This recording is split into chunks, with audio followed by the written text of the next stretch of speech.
ኣብ ግንቦት 1984 ተጋደልቲ ኣብ ማዕረፎ ነፈርቲ ኣስመራ ስራሒት ብምክያድ ክንደይ ነፈርቲ ኣቃጺሎም? ሀ 27 ለ 33 ሐ 38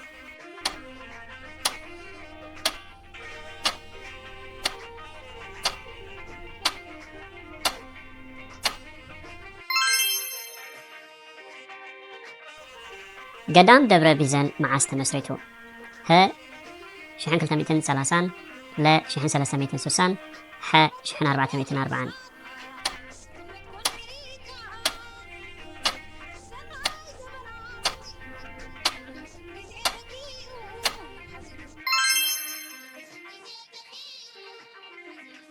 ኣብ መፋርቕ 1950ታት ካብ ካይሮ ንናጽነት ኤርትራ ዘጎሳጉስ ፈነወ ረድዮ ብመን ይዳሎ ነይሩ?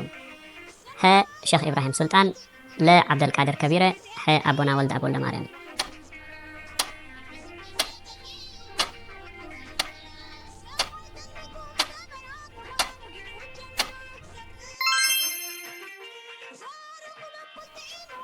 ኣብ ግዜ መግዛእቲ ጥልያን ምምሕዳር ወረዳ ንደቀባትን ሹማምንትን ይወሃብ ነይሩ። እዞም ኣመሓደርቲ ወረዳ እንታይ ተባሂሎም ይጽውዑ ነይሮም? ሀ ደግያት ለ ራእሲ ሐ ምስሌነ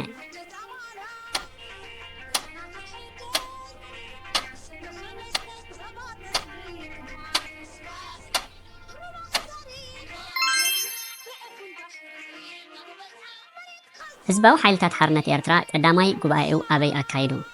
ሀ ፋሕ ለ ጀልሃንቲ ሐ ዓራርብ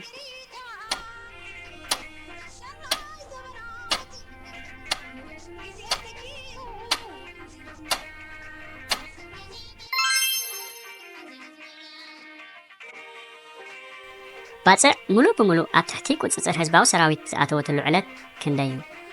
ሀ 11 ለካቲት 1990 ለ 13 ለካቲት 1990 ሐ 16 ለካቲት 1990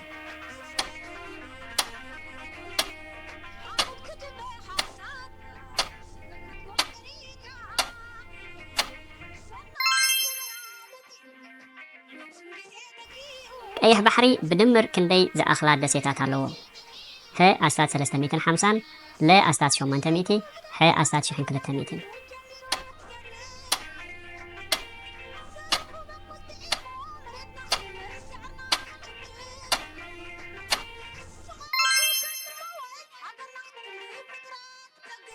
ኣብ 16-17 ክፍለ ዘመን ቡን ክሰቲ ዝተረኽበ ሰብ ሞት ዝፍረዶ ዝነበረ ሃገር ኣበይ እዩ? ሀ ዒራቅ ለ ቱርኪ ሐ ግሪክ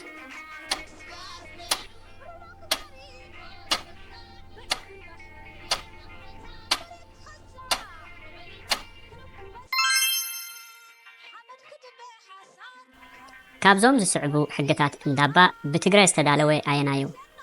ሀ ክልኤ መንሳዕ ለ ዋዕላ ሸውዓተ ሐ ፍትሓ መጋርሕ በጎስ